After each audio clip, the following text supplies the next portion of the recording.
Sesaat setelah seorang pejabat tinggi Indonesia melakukan kunjungan resmi, di saat yang sama, di kedalaman ribuan meter di bawah tanah Grasberg, Papua, mesin-mesin raksasa terus mengeruk tembaga dan emas yang nilainya cukup untuk membayar seluruh utang luar negeri sebuah negara.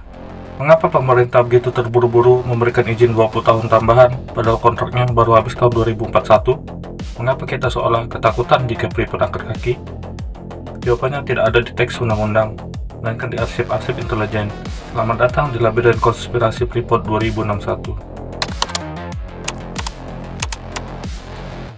Kita tidak bisa memahami apa yang terjadi hari ini tanpa melihat bagaimana semua ini dimulai. Data yang dideklasifikasi dari National Security Archive (AS) menunjukkan bahwa Freeport McMoran adalah anak emas dari perubahan rezim di Indonesia tahun 1960-an.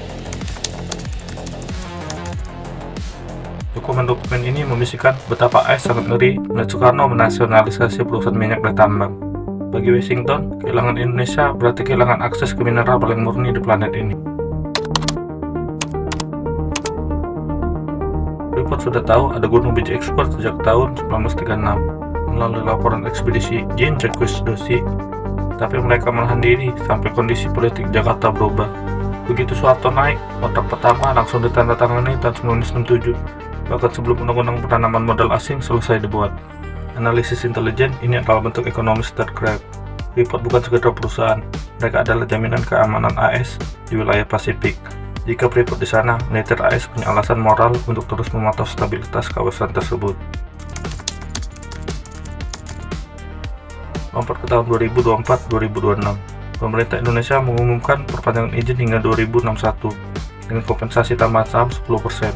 Secara permukaan, ini terlihat seperti kemenangan besar bagi Indonesia, menjadi 61%.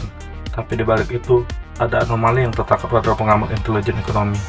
Pernahkah Anda berpikir, jika Indonesia sudah memegang saham mayoritas, mengapa kita tidak memiliki kendali penuh atas manajemennya? Mengapa posisi CEO atau penentu kebijakan teknis selalu memiliki jalur koordinasi langsung ke Phoenix, Arizona, markas pusat Freeport McMoran? Apa yang sebenarnya tertulis di side letter atau surat perjanjian sampingan yang tidak pernah dibacakan di depan media massa? Data rahasia dari jaringan intelijen korporasi menunjukkan bahwa ada klausul operational control. Meskipun Indonesia punya saham banyak, Freeport McMoran tetap menjadi operator tunggal. Ini seperti Anda punya mobil 61%, tapi kunci dan sopirnya tetap milik orang lain, dan Anda harus membayar gaji sopir untuk harga yang mahal. Dibayar,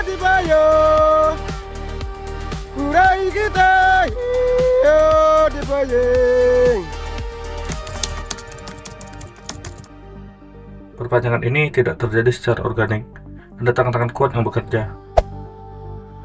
Perusahaan lobby raksasa di AS digunakan untuk memastikan bahwa tekanan diplomatik tetap tinggi. Jika Indonesia bermain-main dengan izin Freeport, maka isu-isu sensitif seperti pelanggaran HAM di Papua atau hambatan ekspor mineral lainnya akan langsung diledakkan di Kongres AS. Di dalam negeri ada lingkaran elit yang disebut sebagai The Protectors. Mereka adalah mantan pejabat militer dan intelijen yang duduk di Dewan Komisaris atau memiliki perusahaan subkontraktor di sekitar wilayah tambang. Perpanjangan izin berarti keberlanjutan aliran dana keamanan dan kontrak jasa yang nilainya triliunan rupiah setiap tahun. Salah satu alasan resmi perpanjangan adalah kompleksitas tambang bawah tanah, block caving. Freeport McMoran mengklaim hanya mereka yang punya teknologinya. Jika benar kita adalah negara besar dengan ribuan insinyur hebat, mengapa dalam 50 tahun kita tidak pernah benar-benar melakukan transfer teknologi secara total? Apakah ini adalah bentuk pembodohan sistematis agar Indonesia tetap merasa butuh asing selamanya? Dan benarkah ancaman bahwa tambang akan runtuh jika tidak dikelola oleh Freeport adalah data ilmiah? Atau hanya gertakan intelijen untuk menakut-nakuti pengambil kebijakan di Jakarta? Dari data laporan internal perbankan global, seperti Credit Suisse di masa lalu, menunjukkan bahwa Freeport adalah mesin uang yang paling stabil di portofolio AS. Kehilangan Freeport akan mengunyah kepercayaan investor AS terhadap stabilitas ekonomi Indonesia secara keseluruhan. Inilah yang disebut sebagai financial terrorism, mengancam akan menarik seluruh sentimen positif pasar jika satu permintaan tidak terpenuhi. Indonesia saat ini memang mendapatkan 61% saham. Secara hitungan kalkulator, kita kaya, namun secara hitungan kedaulatan, kita mungkin sedang memberikan cek kosong kepada asing hingga cucu kita dewasa nanti. Kita mendapatkan dividen, tapi mereka mendapatkan kontrol strategis, data intelijen, dan pengaruh politik yang tak ternilai harganya.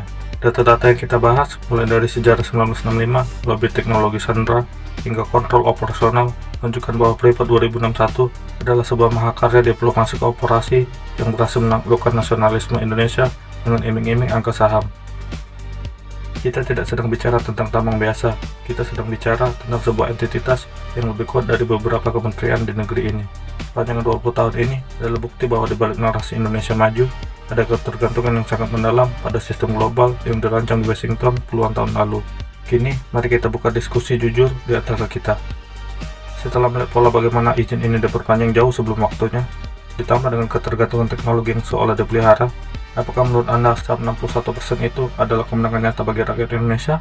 Atau ini hanyalah pemanis agar kita tidak protes saat kekayaan alam kita terus dikuras hingga tahun 2061 oleh tangan yang sama? Ataukah jangan-jangan kita memang tidak punya pilihan lain selain tunduk pada tekanan global ini? Sampaikan teorimu atau pendapat kritis Anda di dalam kolom komentar. Jangan biarkan sejarah ini hanya ditulis oleh mereka yang menang. Indonesia tanah air beta, pusaka abadi jaya. Indonesia sejak dulu kala, tetapi ucapan